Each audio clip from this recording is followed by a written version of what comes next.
Bienvenidos y bienvenidas a su programa Conociendo Otras Fronteras. Como siempre, traemos un contenido muy interesante. En esta ocasión tenemos un invitado de lujo. Estamos hablando de Antonio Reynoso, que es el presidente del Condado de Brooklyn. Con él analizamos un poco todos los aspectos de la comunidad dominicana en Nueva York, pero además las proyecciones de las gestiones que ha venido realizando durante su mandato. Además de eso, como siempre, la parte internacional y cada uno de los segmentos que conforman este importante programa.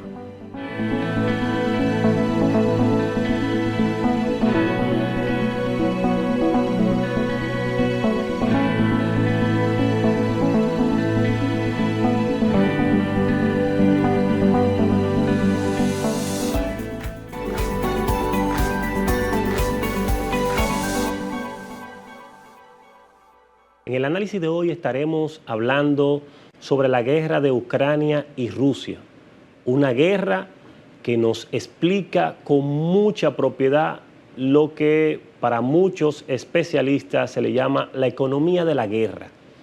Pero yo le llamaría a este proceso la economía de la muerte. ¿Por qué digo esto? Digo esto porque es una guerra que lleva ya más de 2 años, que acaba de cumplir sus primeros 1000 días y estamos camino a su 3er año de haber iniciado este conflicto en febrero del año 2022.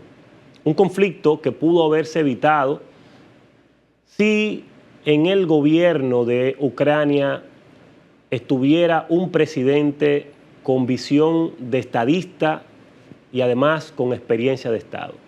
Lastimosamente, Zelensky, una persona que viene de los medios de comunicación más enfocado en la comedia que en la política, no supo interpretar lo que significaría un conflicto de este nivel y lo que pudiera traer consigo para su población, para ese país que en un momento determinado era uno de los países más importantes desde el punto de vista de la producción agrícola a nivel internacional.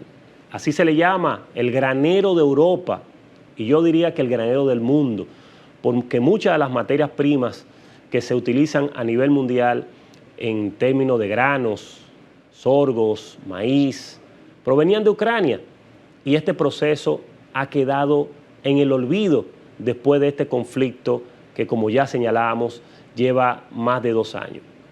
La realidad, simplemente tenemos que mostrarle en números. ¿Qué se buscaba con este conflicto y por qué hablamos de la economía de la guerra? Es simple. El mundo tenía muchos años sin involucrarse en un conflicto de esta magnitud, donde las potencias, las grandes productoras de armas, pudieran comenzar a colocar sus mercancías, lo que ellos producen, lo que pueden vender, que son las armas. Y estas armas de alta tecnología tenían que comenzar a experimentarla en una guerra que permitiera impulsar estos procesos. ¿Y qué guerra podía dar esas condiciones? Bueno, una guerra entre países del primer mundo. Estamos hablando de esa guerra que inicia provocando a Rusia con el llamado de que Ucrania iba a pasar a la OTAN y lógicamente todos sabíamos que teniendo al frente un presidente como Putin, un hombre que viene de haber sido uno de los principales agentes de la Unión Soviética y además liderar el antiguo organismo de inteligencia de la Unión Soviética, la KGB, no iba a permitir que ante sus narices, a pocos kilómetros de las fronteras rusas, un país como Ucrania pasara a formar parte de un antiguo y permanente enemigo desde el punto de militar para Rusia, como lo representa la OTAN.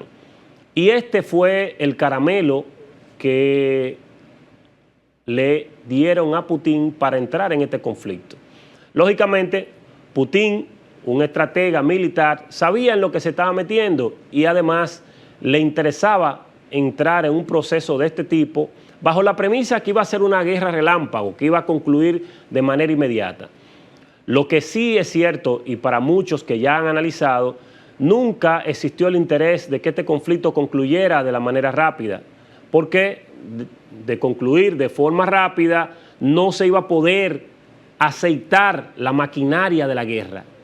Y la industria de la guerra, tanto desde Occidente como en el caso de Rusia, no iba a tener razón de ser. Y esto necesitaba que la guerra pudiera pasar de los días que estaban anunciados para que se diera el conflicto. De ahí que este conflicto ha durado más de 2 años y que para muchos, con todas las sanciones que se le hizo a Rusia, a los embargos, a las cuentas internacionales, la ausencia de la compra del gas que se vendía a Europa y todo lo que ya sabemos que implica en este proceso, pensábamos todos de que Rusia iba a estar a estos tiempos totalmente quebrada.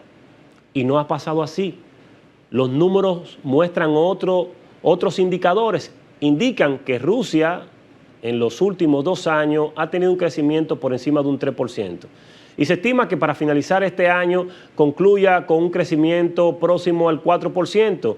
¿Y a qué se debe esto? Preguntarían muchos de ustedes.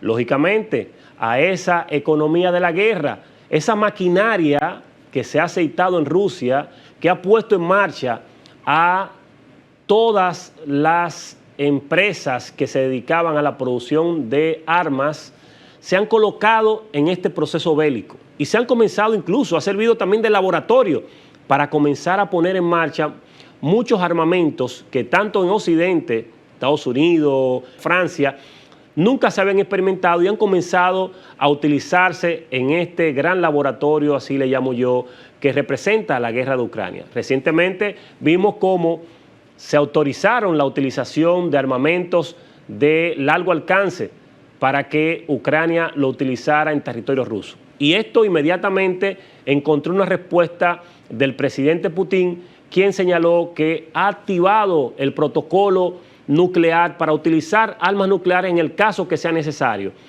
Pero la respuesta ante los misiles de largo alcance que utilizó Ucrania en suelo ruso no se hizo esperar por Rusia y utilizaron por primera vez unos misiles intercontinentales que son los llamados misiles supersónicos, que atacaron territorios de Ucrania de una forma devastante y que además pone a prueba al mundo ante esta tecnología de la guerra que se está utilizando en suelo ucraniano y que quienes están pagando las consecuencias son los civiles, los niños, los ancianos, las mujeres en Ucrania. Para que tengamos una idea de la cantidad de personas fallecidas que han incurrido en este proceso, basta señalar que solamente en soldados, en vidas de militares ucranianos, estamos aproximadamente en unos 600.000 que han fallecido en este proceso. En el caso de Rusia se habla también de más de 300.000 soldados que han caído en esta contienda bélica. Y entre civiles se estima un % de 42 civiles que fallecen de manera diaria en este conflicto. Y la gran mayoría de estos civiles que son tocados por el conflicto son niños, que es lo más lastimoso de todo este proceso. Estamos hablando de que este conflicto amenaza con las futuras generaciones y amenaza con el desarrollo a futuro de este país que en un momento determinado jugaba un papel importante en la economía mundial. Amenaza tanto su desarrollo que para muchos especialistas que han ya comenzado a estudiar y hacer proyecciones económicas, se comienza a visualizar que Ucrania para el 2026, de seguir este conflicto, de prolongarse, estaría perdiendo más de 126.000 millones de dólares, lo que implica una suma astronómica que estaría hundiendo cada día más la economía de este país. Se habla de hecho que cuando sumamos la industria, que cuando sumamos la producción, que cuando sumamos las propias infraestructuras de edificios de Ucrania, se habla de 1 billón de euros que se estarían perdiendo durante este proceso. ¿Qué implica esto para la población ucraniana en el momento actual? estamos hablando de que más de 10 millones de ucranianos han tenido que salir corriendo de Ucrania hacia países de Europa. Solamente en Rusia se estima, en territorio ruso, que hay más de 1 millón de ucranianos como refugiados. De este porciento importante, Ucrania ha tenido que comenzar quizás algo que no soñaban y que nunca la población ucraniana iba a imaginarse, que hoy el 40% de su población dependa de la ayuda internacional. Pero que encima de todo esto, el gran endeudamiento que tiene este país para lograr conseguir armamentos de los países de Occidente, sus principales suplidores, Estados Unidos y Francia, son números astronómicos. Y basta decir que lo que se llama ayuda no es ayuda, porque son préstamos que van endeudando las arcas del gobierno ucraniano y de todos los ucranianos que tendrán que pagar por décadas las deudas que han ido asumiendo. Al día de hoy se habla de más de 100.000 millones de euros que han depositado para invertir en este proceso de la guerra que se está generando en Ucrania.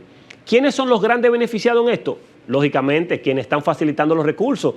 ¿Quiénes son los grandes productores a nivel mundial de armas? Estados Unidos, Francia y del lado ruso, los rusos, que han estado utilizando la economía de la guerra para engordar sus presupuestos, para engordar sus economías en deterioro de un país que en un momento determinado estaba muy bien económicamente y que su población vivía en paz y en tranquilidad, pero por la soberbia y por el manejo de la falta de experiencia de su gobernante, cayeron en ser utilizados por la industria armamentística a nivel internacional para someter a una población civil que nada tenía que ver con este conflicto y que lo que hace que cada día es estrangulada, porque es una guerra que la han ido prolongando con el propósito de seguir utilizando a los ucranianos para seguir engordando las arcas de los bolsillos de quienes están detrás de la industria de las armas.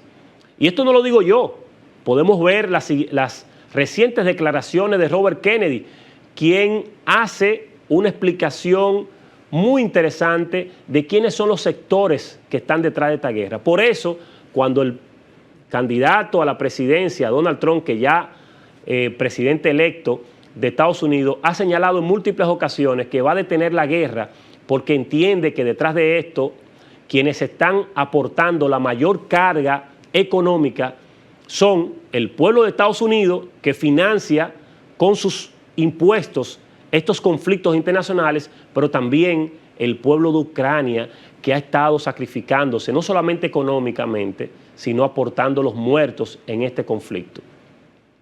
¿Y la respuesta cuál fue? Joe Biden aprueba la utilización de los misiles de largo alcance, que son de producción norteamericana, y ha estado esta gestión de gobierno de Biden siguiendo, asizando el conflicto para que Rusia, que en un momento determinado había señalado que estaba en la disposición de negociar con Trump un acuerdo de paz, pues intensifique la utilización de armamentos y además la ocupación de este territorio. Al día de hoy, en Ucrania, el 18% del territorio ucraniano está siendo ocupado por Rusia.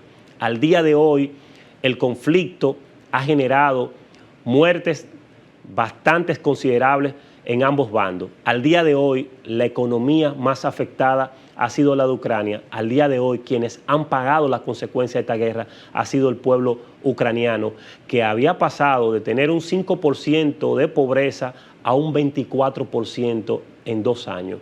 ¿Qué le espera a este conflicto? Definitivamente que de continuarse las provocaciones y de continuar las avanzadas de las tropas rusas hacia territorio ucraniano, es que muy probablemente cuando llegue el presidente Donald Trump en enero, las consecuencias que se generarán durante estos días serán tan grandes que dificultarán a largo plazo un posible acuerdo de paz. Pero el mundo debe de entender que a final de la jornada no se puede preservar un conflicto simplemente para inyectar los bolsillos de un pequeño grupo, que la condición humana debe de primar sobre todas las cosas y que además de eso hay un pueblo que sufre de hambre, que sufre de miseria y que necesita volver a la paz, y ese pueblo se llama Ucrania.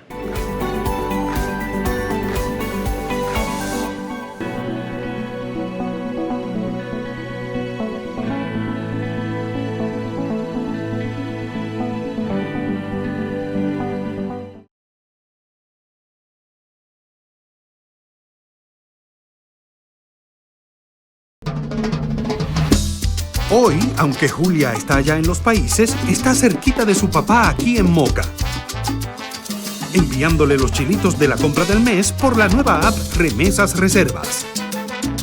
Al igual que Nicole, que va corriendo a montarse en la estación de Gran Vía en Madrid y puede enviarle todo el cariño a su mamá por la nueva app Remesas Reservas.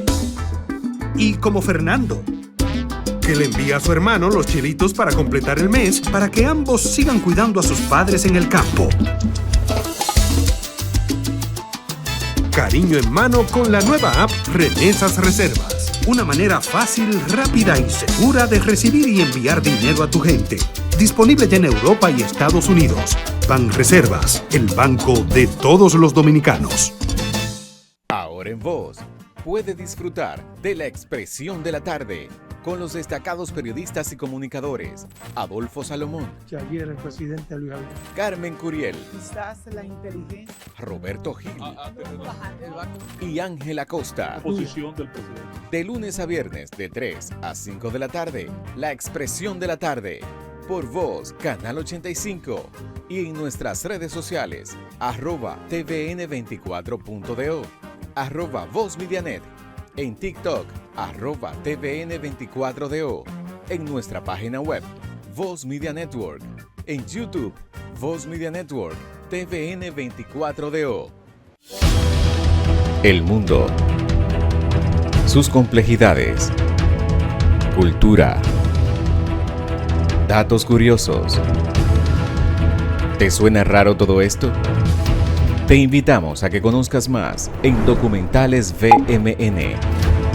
Vívelos por Voz Media Network.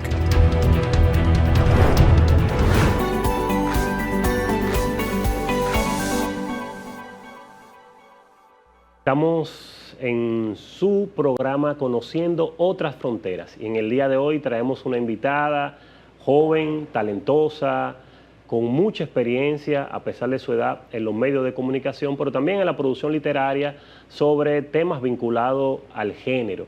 Estamos hablando de Ramírez Delgadillo. Es una persona que conozco y que de verdad me honra tenerla como amiga. Bienvenida a tu programa Conociendo Otras Fronteras. Hola, gracias. Un saludo a la audiencia que está en sintonía esta semana con el programa. Honrada de la invitación y gracias por la valoración, que es un gran compromiso estar a la altura, ¿no?, de esa valoración a nivel profesional y personal.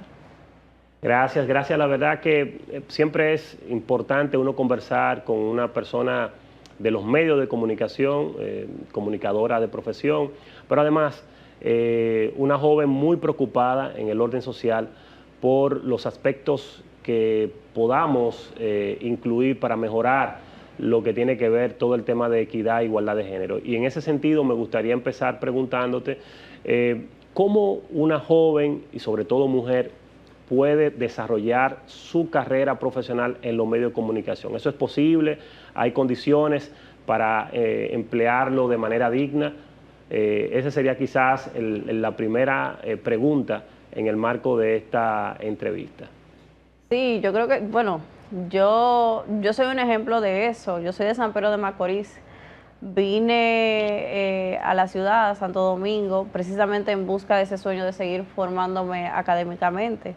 Inicié en los medios cuando tenía 17 años, en un circuito radial en mi natal San Pedro de Macorís, y ya desde el colegio yo tenía como esas curiosidades por el tema de comunicación. Mis maestros, que eso debo de reconocerlo, lo identificaron a tiempo. Yo era muy despierta, tenía ciertas ciertos comportamientos de liderazgo, era la presidenta del consejo estudiantil, hacía las maestrías de ceremonia de los actos, los izamientos de bandera, pero ya cuando entro a la prensa local allá en San Pedro, que veo la responsabilidad que implica informar, es que me enamoro propiamente del periodismo, que es una rama, es una forma de comunicación, mas no es la única. Y en busca de ese sueño de poder formarme, pues me traslado a Santo Domingo, gracias a una oportunidad de trabajo que me dio la familia Morrison en ese momento, en una empresa familiar que tienen en el área de la construcción y la ingeniería, y hasta el día de hoy he podido labrarme un camino. Yo sí soy un ejemplo de que sí se puede. No es fácil, sobre todo porque ahora tenemos una juventud que está sobreestimulada con una falsa idea de éxito, y ahí también entra el rol de los contenidos que se están difundiendo. Pero yo creo que sí que es posible. Sí hay retos, sí hay desafíos propiamente y en particular para las mujeres en República Dominicana, pero sí es posible hacer una carrera en los medios de comunicación, pero sobre todo hacerlo con responsabilidad y de manera digna. Yo creo que sí. Bueno, yo creo que tú has dado en la diana con esta última parte, porque habla de que definitivamente en la República Dominicana para una mujer hay retos importantes y desafíos que son de una manera u otra permanentes para poder escalar y abrirse espacio, no solamente en los medios, sino en todo el orden profesional. Y bueno, pues háblanos un poco de esa guía de cobertura para los casos de violencia de género que trabajaste recientemente y que, bueno, tuvimos la oportunidad de verlo en el marco de la Feria del Libro. Cuéntanos cuál es el objetivo de crear esta importante guía que has presentado y además cuáles son las novedades que trae este importante documento. Sí, mira, yo a raíz sobre todo de esa misma experiencia como periodista ya en redacción aquí en Santo Domingo, y esa experiencia acumulada de ver el tratamiento que le dan los medios de comunicación a los casos de violencia de género propiamente, me surgió esa necesidad de ver cómo aportar. El tema de la perspectiva de género, al igual que la comunicación y la política, son mis grandes pasiones. Todos mis esfuerzos, todo lo que hago en materia profesional tiene un ingrediente de eso. Pero la guía propiamente, que es un esfuerzo que hemos hecho junto a la Fundación Política Frederick Ebert, que tiene décadas en la República Dominicana aportando al tema del desarrollo, la democracia, la justicia social, surge precisamente porque cuando hacía mi tesis de licenciatura de Comunicación Social, Mención Periodismo de la UAS, nos propusimos estudiar uno de los casos que yo siento ha sido de los más estremecedores en tema de violencia de género, que fue el asesinato de Emily Peguero, del adolescente en San Francisco de Macorís. Y en ese trabajo analizamos cómo había sido la cobertura de 3 de los más importantes periódicos de circulación nacional. Y el resultado fue preocupante. O sea, la cantidad de formas, de titulares, fotografías, contenido inadecuado, términos totalmente insensibles, nos dio como resultado de que ciertamente en las redacciones de esos periódicos no habían protocolos, no había un lineamiento, una línea editorial cuando se trataba de casos de violencia de género. Y cuando nos sentamos con los directores de esos periódicos, efectivamente lo comprobamos. No tenían protocolos, no tenían una guía. Y entonces cuando nos sentamos con la academia, con la parte de las escuelas de comunicación, con quienes dirigen las escuelas de comunicación en el país, nos dicen, no tenemos cátedras, no tenemos asignaturas, y por eso los muchachos llegan a la redacción sin herramientas. ¿Qué quiero decir con eso? Que si bien es cierto que hay un tratamiento en la mayoría de los casos lamentablemente inadecuado, no necesariamente es adrede, sino por una falta de formación. Y desde que lanzamos este proyecto el año pasado, he estado gratamente sorprendida, porque obviamente vivimos eso en un país con ciertas resistencias en cuanto al tema de género, producto a ese machismo sistémico y estructurado que hay. Pero se han acercado muchos colegas que me han dicho, mira Ramieri, yo no sabía que se podía hacer de otra forma o que esa era la forma adecuada, y han solicitado la guía.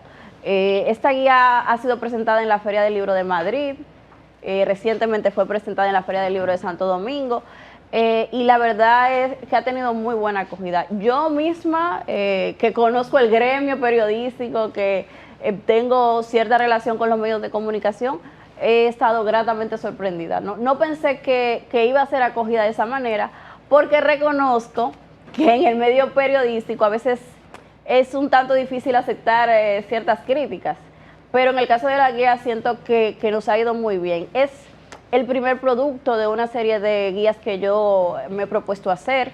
Ya estamos en conversaciones con la Fundación para el próximo año iniciar la guía para casos o noticias que tengan que ver con la salud mental, que siento que también es un nicho que hay que explorar. Yo siento que sumado al tema del acceso, por ejemplo, de salud mental, que es inexistente aquí, lo caro que sale la salud mental y las pocas políticas públicas que hay en ese sentido, los medios de comunicación también tenemos un rol importante en la difusión y cómo se tratan ese tipo de noticias. Entonces, el próximo paso es hacer una guía también para que los periodistas, las periodistas tengan herramientas para poder abordar estas noticias de manera adecuada. No, muy interesante. La verdad es que, de hecho, esos aportes que presentas son necesarios, y qué bueno que tú estés pensando ya en otras guías en cuanto al tema de comunicación. Hablas del tema de salud mental. Creo que igual, el mismo caso también del trato que se le da a los jóvenes, sobre todo los jóvenes que están en conflicto con la ley, creo que pudiera ser también una iniciativa interesante para manejar esto, porque a veces ya se le toma la etiqueta de que lo condenan antes de ser juzgado, y creo que un aporte importantísimo que tú pudieras estar haciendo a esto. Y ahí la pregunta interesante, y es sobre los medios de comunicación, esa nueva forma de opinar de los jóvenes, cómo el boom de las redes sociales ha sorprendido a todas las personas que estábamos acostumbrados a la comunicación tradicional, pero además, como incluso pudiéramos decir que se ha democratizado un poco la comunicación. Muchos hacen sus críticas sobre todo lo que está pasando. Ciertamente hay cosas que están a veces un poco fuera de lugar, pero la pregunta interesante es la mirada tuya, que eres de esta generación, que eres comunicadora y que además eres una persona preocupada por un contenido de calidad. Mira, yo soy joven, pero yo como que estoy atrapada en un cuerpo como de 30 y tantos, a pesar de que tengo 28, pero ciertamente me ha tocado ver un poquito de ambos. Ciertamente, ahora vivimos en una aldea global, en un mundo hiperconectado. Eso obviamente ha contribuido a que la comunicación sea mucho más horizontal. Antes la ciudadanía tomaba un mensaje y punto por un radio, que es uno de los medios más antiguos y más efectivos, pero ahora tenemos la posibilidad de opinar, de exigir, de criticar y de visibilizar, y eso, de cierto modo, así como tiene sus cosas buenas, así tiene sus retos, sus desafíos. A mí, de manera particular y como profesional del periodismo, me preocupa la facilidad con que ahora cualquier persona, sin ningún tipo de formación, puede hacer periodismo, si se le puede decir así. Porque eso, de alguna manera, lacera en muchos casos la calidad de la información. Personas que no han pasado por una academia, que no se han preocupado por formarse, ya sí tienen acceso a un teléfono inteligente, a internet, y pueden producir contenido.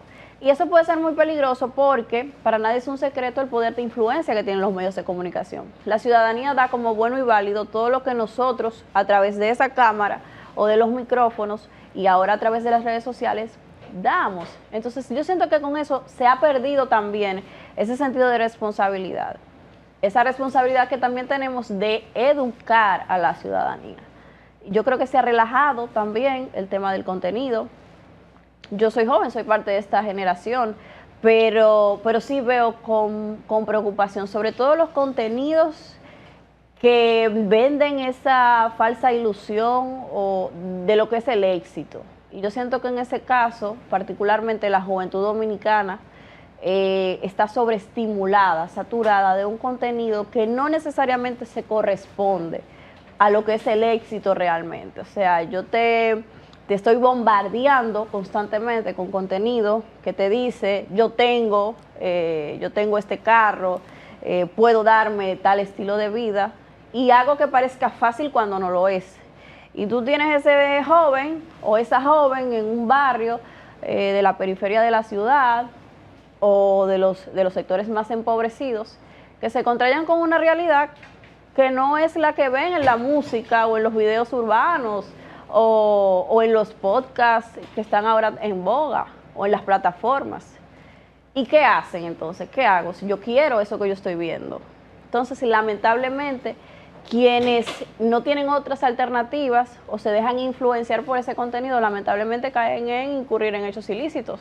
Y por eso estamos viendo incluso otras maneras de delinquir. El tema de las clonaciones, el tema de cómo el lavado de activos, que es un secreto a voces en esta ciudad. Uno nada más sale a las avenidas en el polígono central, incluso en la periferia, y ve vehículos de lujo, ve grandes torres y uno no se explica. Yo siempre le digo a mis amigos, y siempre utilizo el término de guayar la yuca. Y yo digo, oye, yo guayé mucho la yuca para comprar mi primer vehículo. Y yo ahora veo unas marcas que antes daba mucha brega a tu ver. Y yo veo negocios abiertos sabiendo, y tengo amigos emprendedores y emprendedoras, que es difícil, nada más con el tema impositivo, mantenerlo. Y veo una cantidad de negocios que no se explica cómo funcionan. Y me veo con preocupación que lo veo como lo normal, como que la sociedad coexiste con eso, y vemos un incremento, por ejemplo, en los hechos de violencia, en la cantidad de crímenes que antes no se veían, y tiene que ver mucho con eso. Y yo en ese sentido sí siento preocupación por los contenidos. Yo soy una abanderada de la democracia, obviamente no se trata de censurar la oportunidad de que tenga un medio de producir su contenido, pero sí veo con mucha preocupación que lo que se está estimulando, lo que se está promoviendo, no es lo que debería. Cuando aquí hay ejemplos de jóvenes que realmente son referentes. Tenemos una Marilady Paulino que a mí me brillan los ojos cada vez que la veo correr, y ese debería ser el referente ideal, eso debería ser lo que haga más ruido, pero lamentablemente no es así. Bueno, yo creo que es parte de lo que esta generación, las nuestras y la tuya, tienen el reto de comenzar a promover para tratar de cambiar esa visión falsa, que es una ilusión de lo que realmente implica el esfuerzo para lograr conseguir algo. Exactamente. Tú sabes que es interesante, y hablando sobre todo tú que tienes conocimiento en comunicación política, la formación que ha tenido fuera incluso del país, en la Universidad Española, hay unos fenómenos en la comunicación, y digo que unos fenómenos de la comunicación porque nadie explica sin estructura cómo se puede llegar al poder en un país determinado. Y hay 3 ejemplos importantes que pudiéramos señalar. Uno es el caso de Bukele en El Salvador, el otro es de Milei en Argentina, y recientemente toda esa batería de ataques que se hicieron con Donald Trump, casualmente desde los medios de comunicación, y a pesar de eso, logró ganar las elecciones en Estados Unidos. Desde el punto de vista de la comunicación política, ¿cómo pudiéramos explicar estos fenómenos? Mira, precisamente esos 3 fenómenos, y desde mi experiencia, la lectura que yo le doy, forma parte de la misma estructura, de esa ruptura coyuntural que se está dando. Pasa en Latinoamérica, está pasando en Estados Unidos, pero también está pasando en Europa. Yo creo que el nivel de polarización que hay a nivel global también ha sido como un ingrediente para eso. Y en ese sentido, yo siento que los sectores de izquierda no han sabido capitalizar primero sus liderazgos, el voto de su electorado. Lo vimos recientemente en el caso de Donald Trump, donde los demócratas no estuvieron a la altura, sus votantes no salieron a defender el voto demócrata. Y por otro lado, todo este boom de las redes sociales también ha contribuido, porque así como nos sirve para estar comunicados y conectados constantemente, es un arma de doble filo. Y con esto me refiero es que el tema de las noticias falsas, las campañas conducidas, los bulos, por ejemplo, las noticias falsas que se han construido detrás de esas campañas también han contribuido. Es un fenómeno global, como repito, se está dando en Europa también. En el caso de España, los niveles de polarización también son preocupantes. Y ya con Donald Trump ha quedado bastante claro de que se está dando una ruptura. Y creo que en ese sentido a los sectores que ahora quedan en oposición tienen que hacer un trabajo duro de poder capitalizar y hacer estratégicamente llegar a los grupos que tienen que llegar. En la República Dominicana se ha dado igual. Aquí no hay sectores, yo quisiera decir que hay izquierda, pero creo que lo más cercano en acción es como centro izquierda. Tuvimos 3 candidatos que los 3 estaban compitiendo a quién más era de derecha de los 3. Y hubo una campaña también de desinformación. Y cuando tú tienes sociedades con falta de criterio, ¿no? Donde no hay esa cultura política, no hay una cultura de debate, que por lo menos en este caso se hizo un esfuerzo y vimos debates presidenciales. Pero todavía no hemos estado a un nivel, por ejemplo, de Chile, donde está institucionalizado, los Estados Unidos, donde los debates presidenciales marcan rating y la ciudadanía se preocupa por ver. Aquí todavía no estamos en ese nivel. Yo siempre soy abanderada de que sea algo institucional, de que se le dé carácter, para que la gente vea realmente quién está corriendo por una candidatura y qué propone. Porque al final, y aunque vivimos en un país muy presidencialista, a nuestros funcionarios algo se les olvida que su salario sale de nuestros impuestos. Y a veces la misma gente no tiene ese nivel de conciencia ciudadana de que tiene el derecho de exigir a sus gobernantes y a sus representantes cuentas y escuchar sus propuestas. Yo creo que también en el caso de la comunicación política aquí en República Dominicana hace falta un poco adecentarla, darle carácter profesional.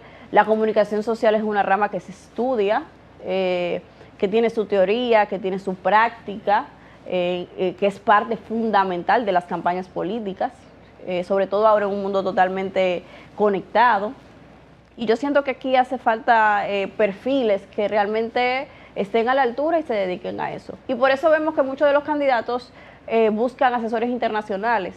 Yo creo que hace falta estimular eso, mayores digamos, procesos de formación para que nuestros profesionales afines de las áreas de comunicación se formen y eso también se quede aquí.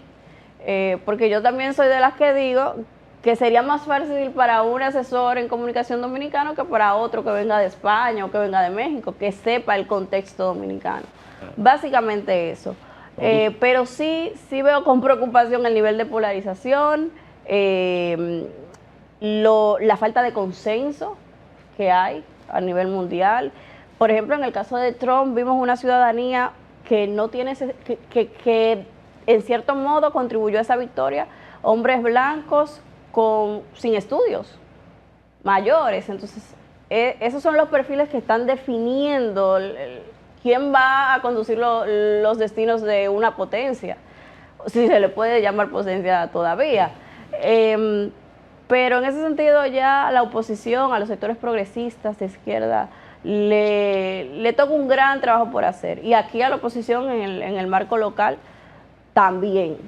Yo creo que de cara, por ejemplo, al 2028, que era algo que hablaba anoche con una amiga, le decía, mira, hay una gran brecha, hay oportunidades. Porque crisis creo que va a haber, ya se está viendo a lo interno y a lo externo del partido de gobierno. Y solo quienes hagan el trabajo que tienen que hacer de cara a lo que ocurrirá en el 28 podrán tener la oportunidad de ascender al poder. Así es. Tú sabes que finalizando esta parte, luego de la explicación que tú das, que me parece, coincido bastante contigo en esa visión de cómo se ha ido polarizando el mundo y sobre todo cómo han ido cambiando los valores y las visiones de la propia población hacia dónde hay que encaminar. Creo que eso tiene que ver mucho con una crisis del sistema político internacional. Y la confianza de los votantes en ese sistema de partidos. Exacto, es parte de ese tipo de esa esencia. Finalmente, Ranieri, nos gustaría seguir conversando y profundizando sobre estos temas porque la verdad que son muy apasionantes. pero el tiempo en televisión es corto, eso creo que lo manejas tú mejor que yo. Y bueno, lo que nos gustaría que tú pudieras finalizar con algunas recomendaciones, sobre todo para ese segmento de la población que tiene una visión progresista y que tiene un compromiso social y que le gustaría, desde una lógica estratégica, aprovechar la comunicación para tratar de ir dejando un mensaje que pueda ser más comprometedor y que asuma la población ese discurso enfocado en tratar de generar cambios en la sociedad dominicana. Yo, primero, participar. Hay que participar en política. Cuando tú no te metes en política, la política se mete contigo. Hay mucha gente que dice, no, yo no soy política, a mí no me gusta la política. Nadie es apolítico. Desde el saludo que tú le das a tu vecino, a la interacción que tú tienes con el frutero, eso es política. Tú puedes ser no apartidista. Y yo siento que la participación de la ciudadanía, del electorado, la preocupación por los temas nacionales es fundamental. En cuanto a esa parte estratégica, ese trabajito que deben hacer los sectores que ahora están en oposición o los sectores que al final son los que luchan por las mejores causas del país, primero, aparte de esa estrategia de comunicar adecuadamente, hay un trabajo territorial que hay que hacer. Porque sí, las redes están ahí, hay alcance, pero los likes y el engagement no significan votos. Entonces, si se hace esa estrategia de comunicación, pero no se hace ese trabajo territorial de ir a las comunidades, de poner el oído en las necesidades de la gente, no hay forma. Y yo siento que ha sido una de las de ese talón de Aquiles que han tenido sobre todo los sectores progresistas, y es precisamente cierto nivel de desconexión en los temas que realmente preocupan a la ciudadanía. Inseguridad, el tema de la inflación, la economía, el bolsillo. Yo creo que por ahí, y poner sobre todo el oído en las necesidades de la gente, debe de iniciar ese trabajo político de cara a poder tener una cuota de poder en un futuro. Así es. Gracias, mi estimada amiga. La verdad es que uno compartir contigo, una periodista joven, pero sobre todo con ese gran compromiso social y esa visión tan clara de los procesos sociales que vive la República Dominicana y el mundo, nos permite dejarle a nuestros televidentes un insumo que les siga contribuyendo a fortalecer sus conocimientos. Así que te reiteramos las gracias, este programa está a tu disposición y nos queda simplemente a nuestros amigos televidentes invitarles a que sigan en sintonía con su programa Conociendo Otras Fronteras.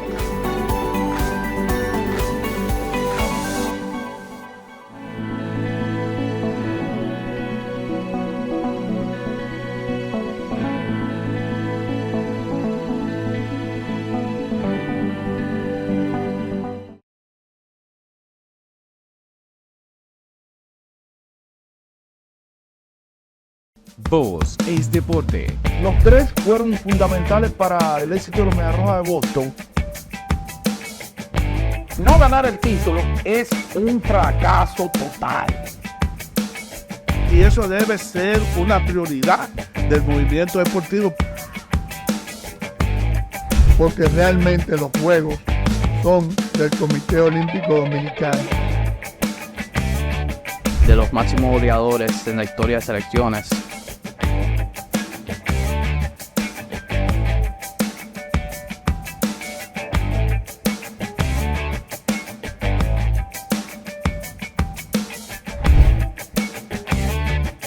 Llegó la hora de la figura del presidente.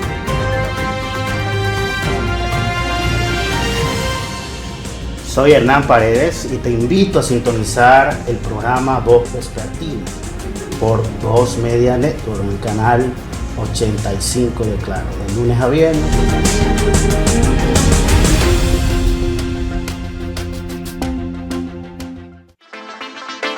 Voz, Canal 85.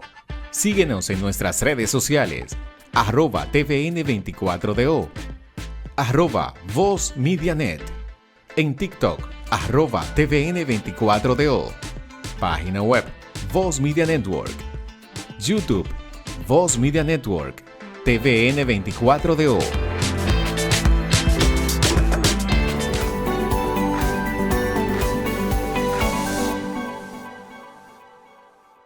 Como siempre, tratamos de explicarle a ustedes cómo hacer un cruce legal y además de eso, cómo usted migrar de forma segura. Y para eso tenemos a nuestra experta Erika Viola en un cruce legal.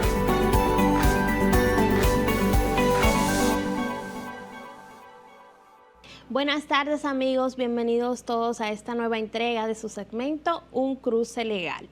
En la tarde de hoy estaremos conversando acerca de los requisitos que tienen que tener los ciudadanos dominicanos para viajar a la República de Singapur. Singapur es un país que es muy atractivo, emocionante por su desarrollo industrial, económico, tecnológico, por esas maravillas, esos rascacielos que ustedes pueden ver en la internet, en la televisión. Por eso hoy les traemos este interesante tema a los fines de que los dominicanos puedan saber cuáles son los requisitos que necesitan para visitar este país. Lo primero es que debes de tener tu pasaporte vigente, como siempre decimos, pues tiene que tener una vigencia mínima de 6 meses para poder salir del país. Lo segundo es que tienes que contar con un visado electrónico. Esto es una tarjeta de desembarque a los fines de que cuando llegues a la República de Singapur, pues puedas entrar. Este visado está vinculado a tu pasaporte. ¿Esto qué quiere decir? No tienes que ir ni a su consulado ni a su embajada. Solamente es un trámite virtual que se hace para poder permitirte la entrada al país una vez desembarques el avión. Además de esto, como siempre recomendamos, necesitas tener un seguro médico. También, si no estás vacunado contra el COVID, pues es requisito obligatorio tener un seguro médico de viaje para visitar la República de Singapur. A seguidas te mostramos unos lugares espectaculares a los cuales puedes visitar si estás en este país. Garden by the Bay. Este es uno de los jardines más bonitos del mundo y uno de los lugares a los que puedes ver en Singapur de manera gratis. Son enormes y modernos jardines situados en el mar y la parte trasera del Hotel Marina Bay. Se diferencia del resto de las zonas donde se encuentran los llamados superárboles, donde además están unos parques temáticos que no te puedes perder. Asimismo, está la Marina Bay Sands. Esta marina es un complejo de edificios más hermosos de Singapur, en el que se incluye un hotel, el Museo de Arte y Ciencia. También tiene 2 teatros y varios restaurantes. Tiene un centro comercial y un enorme casino. Por último, y no menos importante, no puedes dejar de ir al Parque Merlion. Este parque está frente a la Marina Bay.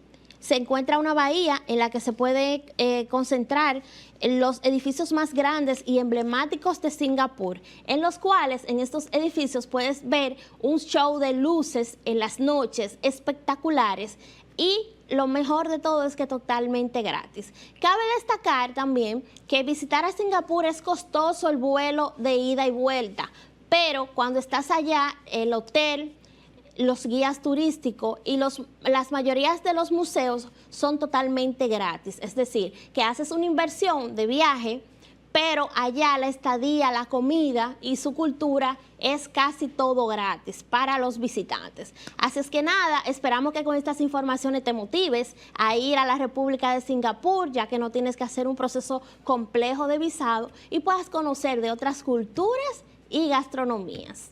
Nos vemos en una próxima entrega de su segmento Un Cruce Legal.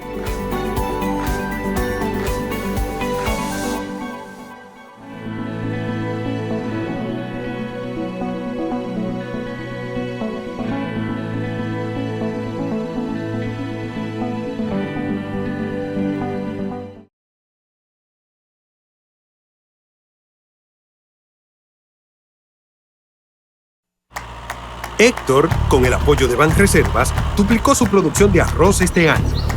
Chicho, Salvador y Ulloa están felices con los pagos extra. Más producción significa más cuidados, de los que ofrece el negocio de fertilizantes de Gustavo. En la planta de procesado, contrataron a Melba como segunda supervisora y a Apolinar en contabilidad. El arroz de Héctor se coloca en el súper gracias a las manos diestras de Tito, que ya recibió su primer aumento de sueldo. Ese mismo arroz que ahora llega seguro a millones de mesas. Tito, Apolinar, Melba, Gustavo, Chicho y muchos más no se quejan de que Héctor se beneficiara del programa de pignoración de arroz de Banreservas. Detrás de uno que avanza, hay muchos más echando hacia adelante. Banreservas, el banco de todos los dominicanos.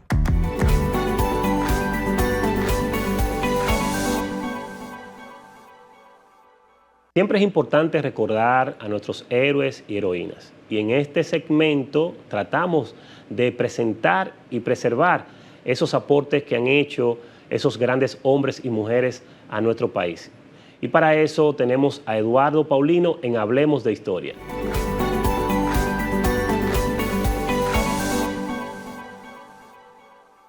Hola mi gente, ¿qué tal? Bienvenido a su segmento Hablemos de Historia. El día de hoy estaremos hablando de Cándido Vidot. Acompáñame. Cándido Vidot nació en un mundo donde las tradiciones artísticas del Caribe se mezclan con las influencias europeas y norteamericanas.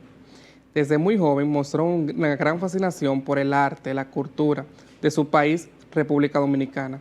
En sus primeros años de transformación, estudió en la Escuela Nacional de Bellas Artes, donde comenzó a forjar su estilo de mercado por un fuerte sentido del humor y un gran carisma que lo conectó con la naturaleza. A lo largo de su carrera, Vidot ha desarrollado numerosas exposiciones en República Dominicana y en varios países del mundo, recibiendo así reconocimiento por su capacidad para capturar la esencia del Caribe y llevarlo a un público global. Su obra se exhibe en museos y colecciones privadas, tanto nacionales como internacionales. Uno de sus logros más significativos fue haber sido parte del Renacimiento, la pintura moderna de la República Dominicana, inspirando así a las nuevas generaciones artísticas y exponiendo su propio lenguaje visual, con quien conecta con sus raíces. Su influencia ha sido tan grande que Cándido Vidot no solo es un referente artístico, sino también un símbolo de identidad cultural.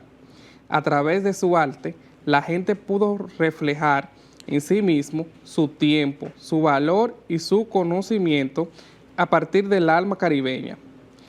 En su trayectoria, Vidot nunca ha perdido su conexión con la tierra que lo vio nacer. Su trabajo sigue siendo una celebración de vida que involucra a la gran parte de la sociedad dominicana. Sus emociones han sido uno de los únicos principales pinceles que le ha dado a las pinturas y a los cuadros a través de la historia, como los colores que lo vieron nacer, que es el azul, el blanco y el amarillo. Hasta aquí su segmento Hablemos de Historia. Hasta la próxima.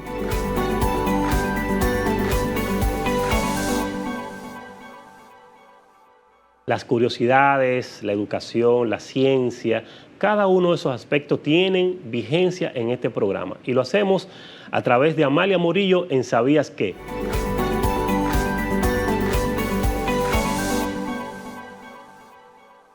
Hola, hola, bienvenidos a tu segmento llamado ¿Sabías qué? En el día de hoy, como siempre, les traigo un tema sumamente importante. El día de hoy hablaremos sobre el Día de la No Violencia contra la Mujer. Esta fecha se conmemora cada 25 de noviembre. Fue establecida en el año 1999 por la Asamblea General de las Naciones Unidas, en memoria de las hermanas Mirabal, Patria, Minerva y María Teresa, activistas dominicanas que fueron asesinadas en el año 1960 durante la dictadura de Rafael Leónidas Trujillo en República Dominicana. Tiene como objetivo sensibilizar y concientizar al mundo sobre la violencia que sufren las mujeres de diferentes formas, físicas, psicológicas, sexuales, entre otras. También tiene como objetivo exigir acciones concretas para prevenir sanciones y erradicar la violencia de género.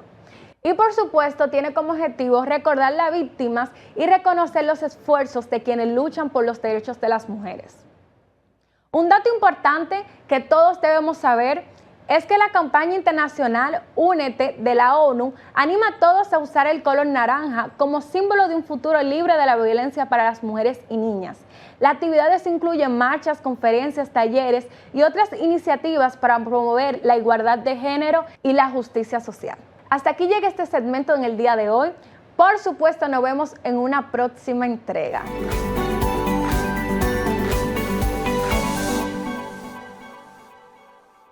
Hemos llegado al final de su programa del día de hoy, esperando como siempre que el contenido haya sido de su interés. Nuestra invitación es a que siga conectado con este canal Voz Media y que nos siga en nuestras redes sociales de Conociendo Otras Fronteras. La cita es el domingo próximo a las 12 del mediodía.